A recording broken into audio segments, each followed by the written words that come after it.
My family demanded I sign over my apartment to my sister because she's getting married. So I did, then watched her face when the condemned building notice arrived the next morning. Your one click helps more than you know. Subscribe and drop a comment saying where you're watching from. Let's see how far this story goes. Sunday dinner at Mama's house always meant trouble, but I never expected this. I sat at the dining table, fork halfway to my mouth, when my sister Belinda dropped the bomb. Mama says you're giving me your apartment. She didn't ask. She announced it like I'd already agreed. I set down my fork slowly. Excuse me. My mother wiped her hands on her apron, avoiding my eyes. Now Imani, don't make this difficult. Belinda's getting married to Joel in 3 months. They need a proper place to start their lives. I have a proper place, I said, keeping my voice steady. The apartment I saved for 6 years to buy. My Aunt Rochelle leaned forward, gold bangles clinking. Girl, you're single. What you need all that space for? Your sister's building a family. That's what matters. The room felt like it was shrinking. My younger brother Dion smirked from across the table, enjoying the show. My grandmother stayed silent, cutting her chicken with deliberate precision. I worked 2 jobs through nursing school, I said. I ate ramen for years. That apartment is mine. Belinda's eyes welled with tears, her signature move. You've always been jealous of me. Even now, when I'm finally happy, you want to ruin it. That's not. Imani Marie Turner. Mama's voice went cold. Family takes care of family. Your daddy would be ashamed of your selfishness right now. Bringing up my father, dead 3 years, was a low blow. My throat tightened, but I wouldn't cry. Not here. Not for this. Joel cleared his throat. We'd pay you rent. Eventually. Eventually. The word hung in the air like smoke. The calls started immediately. By Monday morning my phone was blowing up. Mama called during my shift at County General, forcing me to step away from a patient. You embarrassed this family yesterday, she said. Rochelle's been calling everybody, telling them how you acted. I acted. My voice echoed in the hospital stairwell. I'm being asked to give away property I own. It's not giving away if it's family. Besides, you know how Belinda is. He's fragile. Always has been. Fragile. That word had followed my sister our entire lives. Belinda was fragile when she dropped out of college sophomore year. Fragile when she wrecked Mama's car drunk. Fragile when she maxed out the credit card I stupidly co-signed for at 23. I was never fragile. I was strong, Imani. Strong enough to work doubles, pay Mama's mortgage twice when she fell behind, send Dion money for emergencies that turned into new sneakers. I need to go, I told Mama. I have patience. This conversation isn't over. But it was. Or so I thought. Tuesday brought Aunt Rochelle to the hospital parking lot, waiting by my car at shift change. Wednesday, Belinda showed up at my apartment with Joel, crying about how stressed wedding planning was making her. Please, she sobbed on my couch. We're going to be homeless. Joel's lease is up and my roommate's boyfriend is moving in. Where are we supposed to go? Joel put his arm around her. Your sister doesn't understand commitment, baby. She's never had to think about anyone but herself. The audacity. Thursday evening I came home to find my mother in my apartment. She kept the spare key from when she helped me move in. How did you? I stopped. Stupid question. Mama, you can't just let yourself in. She stood in my living room, arms crossed, surveying the space like a general planning invasion. This is a nice place. 2 bedrooms, updated kitchen. Belinda's going to love it. My hands trembled. I didn't say she could have it. You haven't said she can't either.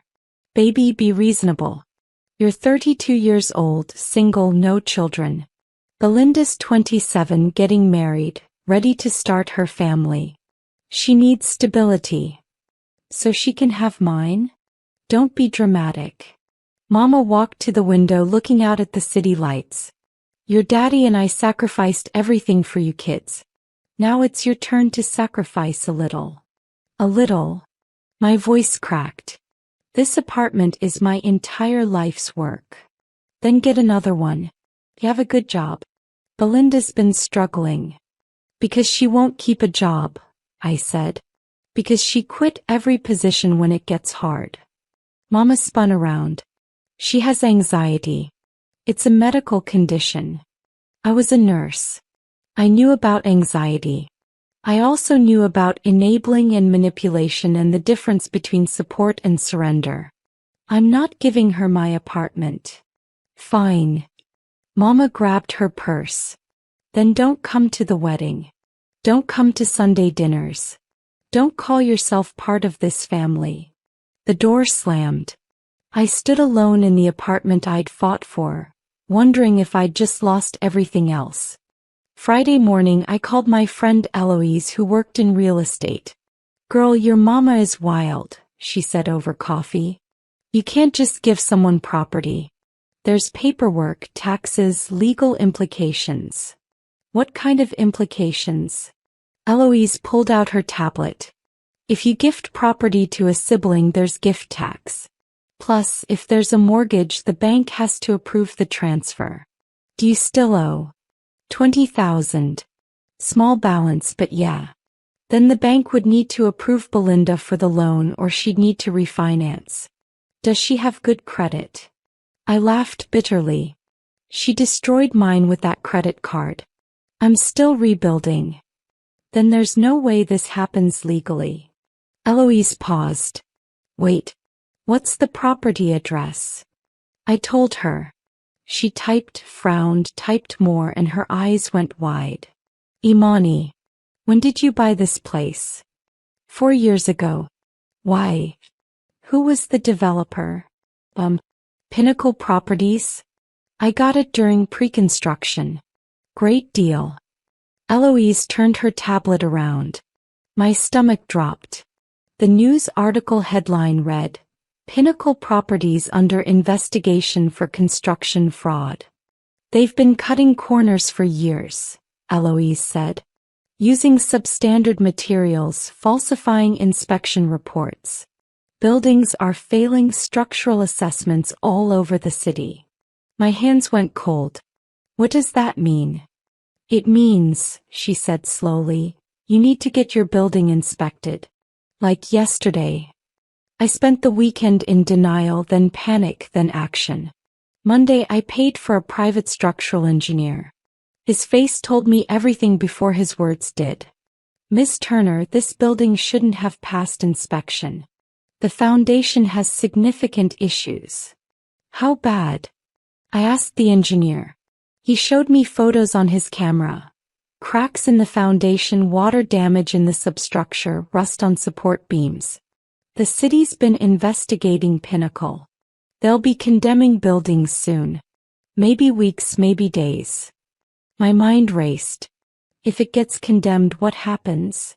The city evicts everyone, red tags the building. You can't live there, can't sell it, can't do anything until repairs are made. If the building's deemed too dangerous, it gets demolished. And the mortgage? Still owed.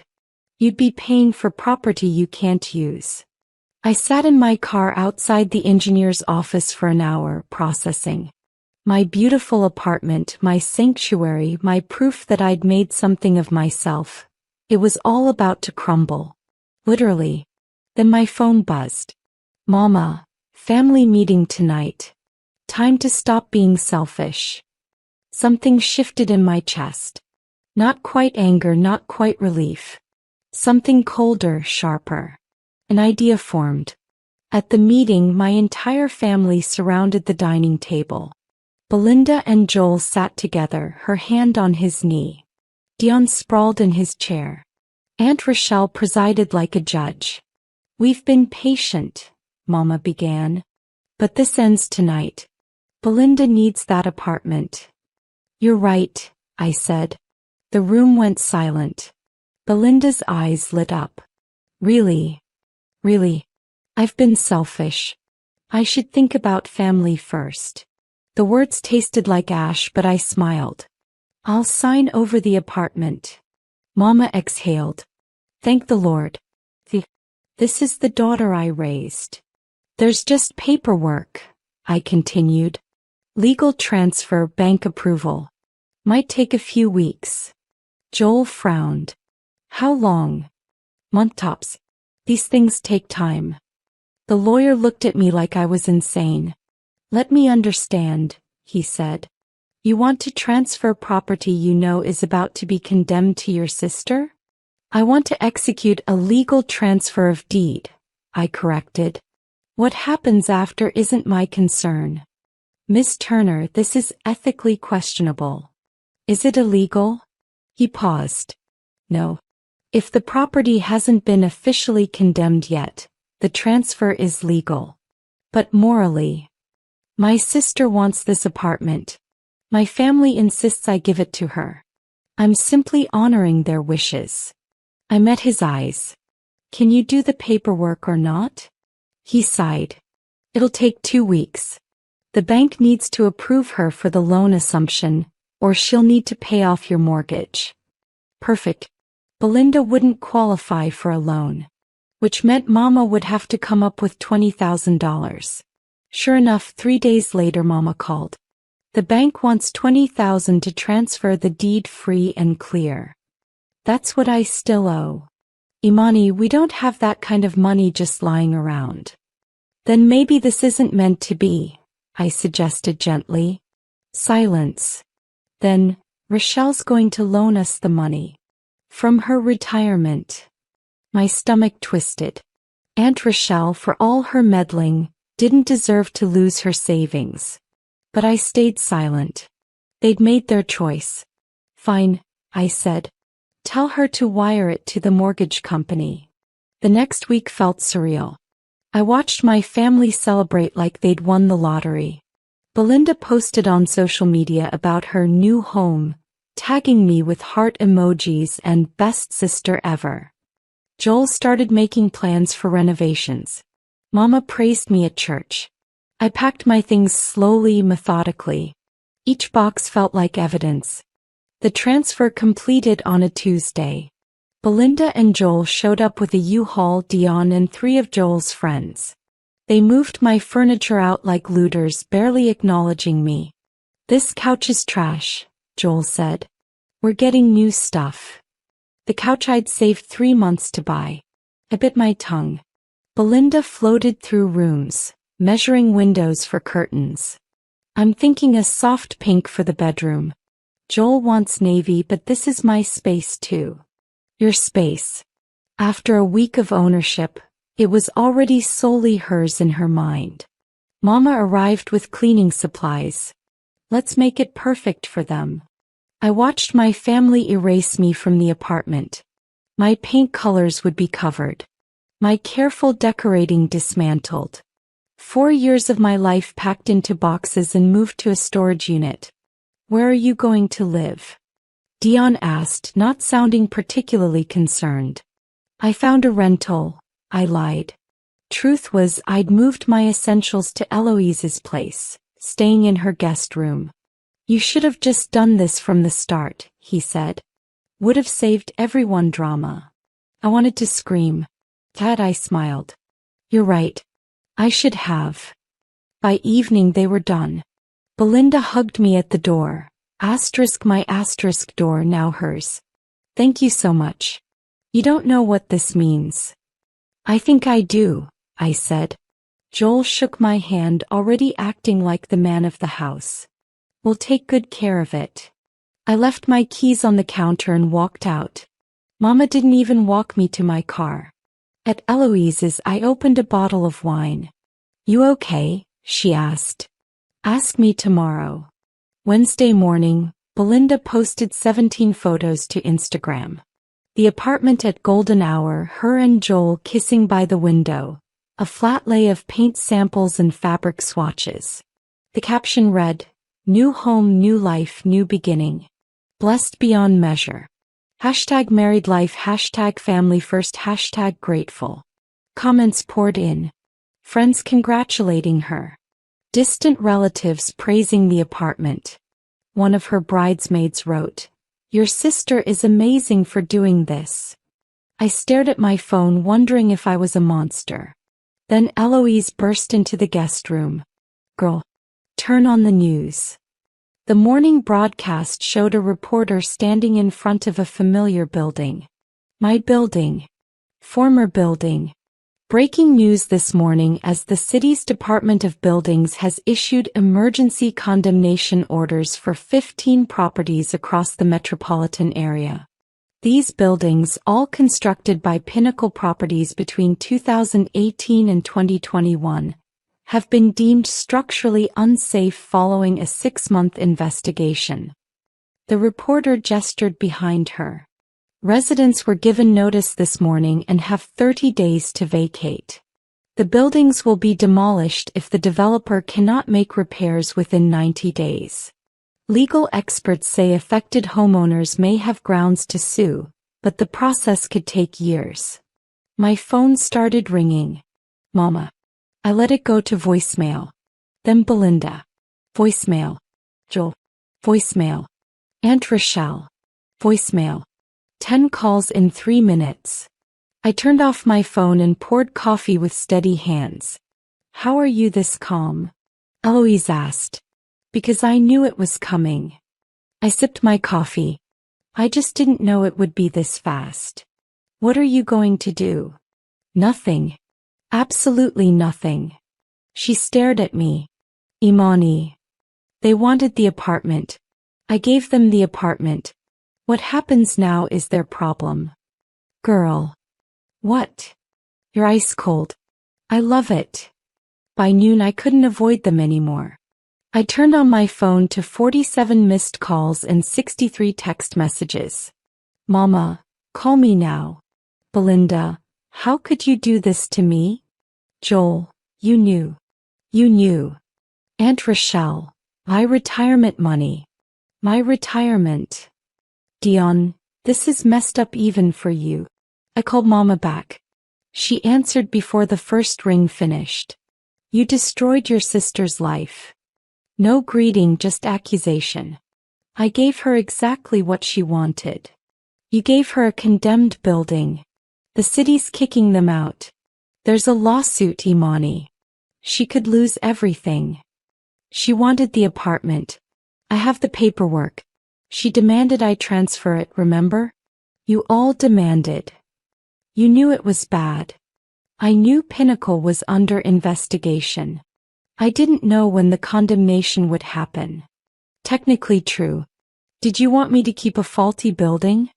"I thought I was doing Belinda a favor, giving her property." Mama's breath hitched. "Don't you dare play innocent." "I'm not playing anything. You want to blame someone? Blame Pinnacle Properties. Blame the city inspectors who failed. Blame yourselves for pressuring me." My voice stayed level, calm. It clearly terrified her more than yelling would have. "Rochelle's money went to pay off my mortgage, which Belinda agreed to assume. That's not my problem. The mortgage on a worthless building. Again, not my problem. Belinda owns it now. Her name's on the deed." Silence. Then quietly, "What happened to you?" "You raised me to put family first," I said. "I did exactly that." I hung up. My hands were shaking now, adrenaline flooding through me. Eloise handed me a glass of water. Damn. They showed up at Eloise's apartment that evening. I watched from the window as Mama, Belinda, Joel, and Aunt Rochelle climbed out of Mama's car. "Don't open the door," Eloise said. "It's fine." I was surprised by how calm I felt. "Let them in." Eloise gave me a look but bussed them up. Belinda burst in first, eyes red and swollen.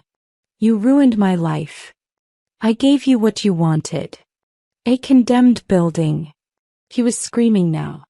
"Joel and I are going to be homeless. The wedding's in 8 weeks and we have nowhere to live." "You have 8 weeks and 30 days. Plenty of time to find something. Joel stepped forward and Eloise moved between us. "Nah," she said. "You don't get to intimidate her in my house." He backed down but pointed at me. You scammed us. I gave you property. Legal transfer. You wanted it, you got it." Mama's voice cut through. "How did you know about the condemnation?" "I got the building inspected after Eloise told me about the Pinnacle investigation. The engineer said condemnation was coming. I didn't know exactly when." "And you said nothing?" Aunt Rochelle's voice shook. "My retirement, Imani. $20,000. Gone." That hit different.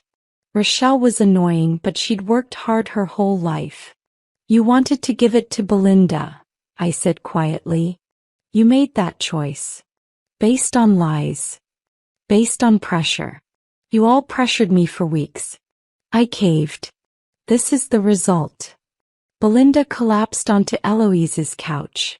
"What are we supposed to do?" "What everyone else does. Find an apartment. Sign a lease. Pay rent." "With what money?" Joel snapped. "We're broke." "Then I guess you understand how I felt." The next few days were chaos. Belinda and Joel moved back to her old room at Mama's house, cramming their lives into a space meant for a teenager. The wedding got postponed indefinitely, code for canceled. Aunt Rochelle stopped speaking to everyone. Her retirement money was gone, paid to the mortgage company, which wouldn't refund it because the transfer was legal. I got a call from a lawyer representing Belinda. "My client wants to explore legal options regarding the property transfer." The transfer was legal. He demanded the apartment. Multiple witnesses. "You knew about the structural issues." "I knew Pinnacle was under investigation." "Public information." "I didn't know the exact condemnation date. My engineer's report came 2 days before the transfer completed. I couldn't stop the process even if I wanted to." Silence. Then, "My client is facing significant financial hardship. So was I when they demanded I give up my property. Funny how that works." He sighed. "Miss Turner, is there any resolution you'd consider? Tell Belinda she can keep the apartment. It's hers legally. What she does with it is her business. It's worthless. Then I guess we're even." The lawsuit never materialized. Apparently, their lawyer explained that guilt doesn't equate to liability, and pressuring someone to give you property doesn't create grounds for fraud. Social media became a battlefield. Belinda posted vague statements about betrayal and family. Her friends rallied around her, posting things like, "Family should protect each other," and "Some people show their true colors." I stayed silent. Didn't engage, didn't defend, didn't explain. Eloise asked if I was okay. Honestly, yeah. For the first time in years, I'm not carrying everyone else's problems. "You don't feel guilty?" "I feel guilty about Rochelle's money. The rest." I shrugged. They got what they demanded. 3 weeks after the condemnation, I met Dion for coffee. He'd been silent through the whole ordeal, which surprised me. "Belinda's losing it," he said. "Crying every day, can't sleep, stopped eating." "That's unfortunate." He studied me. "You really don't care?" "I care that she's struggling. I don't care that she's dealing with consequences." "That's cold." "Is it?" I leaned forward. "Let me tell you something, Dion. When I was in nursing school, working 2 jobs, eating 1 meal a day so I could afford textbooks, where was the family? When I paid Mama's mortgage twice, where was Belinda? When I co-signed that credit card and she destroyed my credit, who helped me rebuild?" He looked away. "Nobody," I continued. "I did everything alone. And when I finally had something of my own, something I earned, you all demanded I give it away. Not asked. Demanded. Threatened to disown me.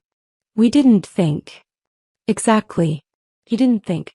None of you thought about me, my sacrifice, my hard work. You just saw something Belinda wanted and decided I should provide it.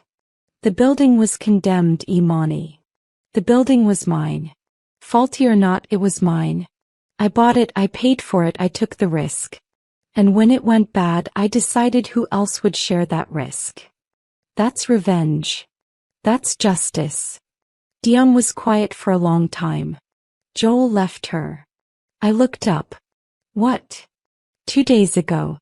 Said he couldn't marry someone with that much family drama and no stability. Took his stuff and moved in with his parents. Something in my chest tightened. I hadn't expected that. She's devastated, Dion continued. Mamadou, the whole family's falling apart. Maybe it needed to. 2 months later, I stood in my new apartment. A rental in a building with excellent structural ratings. Smaller than before, but mine. Actually mine.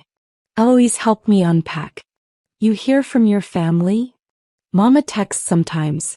Guilt trips mostly. Dion sends memes like nothing happened. Belinda blocked me on everything. And Rochelle?